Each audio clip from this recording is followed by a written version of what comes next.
Nandito nga pala tayo sa Marikina para subukan ng unlimited breakfast ng Big Mike Chicago Style Food. Ang address nila ay 61 Katipunan Street, Santo Niño, Marikina.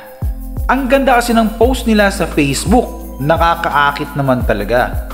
Yun nga lang, sa pagdating namin doon, yung post nila, hindi pala yun ang mga unlimited breakfast nila. Kaya naman nakaka-disappoint talaga. Para hindi masayang ang punta namin, nag-unlimited wings na lang kami. Yung post nila tungkol sa unli breakfast, naayos naman na nila. Ang price pala ng unli wings nila ay 349. Tapos meron silang 12 na flavors. Garlic parmesan, teriyaki, cheese, honey butter, honey garlic, buffalo, soy garlic, honey mustard, lemon pepper, barbecue at salted egg. O diba happy pa din ako? Buti na lang favorite ko ang chicken at gusto ko din mag-unli wings, tapos gutom na din kami. Una ko tinry yung buffalo wing nila. Okay naman lasa. Hindi siya yung gaya sa iba, meron siyang sariling timpla. Isa to sa mga nagustuhan ko sa kanila.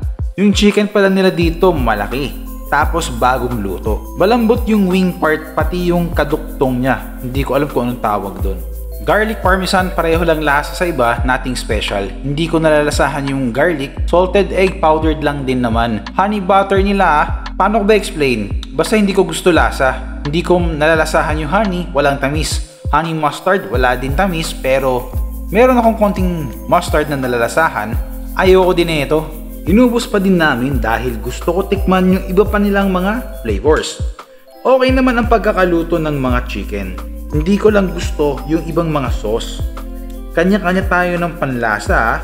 Baka pag sa akin masarap, baka sa inyo hindi. Mga sinasabi ko dito ay opinion ko lang based sa aking panlasa. Ang next na order namin ay soy garlic, lemon pepper, tapos honey mustard ulit. Ito yung mga order namin dahil original and teriyaki ayoko na tikman. Yung cheese naman nila at barbecue, pati na rin yung honey garlic, hindi naman daw available. Yung honey mustard, inulit namin dahil nakalimutan kong tirahan si Adele. Akala ko kasi natikman na niya. Ang ending, ako din namang umubos niyan. Lemon pepper, yan ang pinakaayaw ko sa lahat. Sobrang asim. Hindi pa naman ako mahilig sa maasim. Akala nga ni Adele, overacting ako. Nung pinatikim ko na sa kanya, pareho kami ng reaction.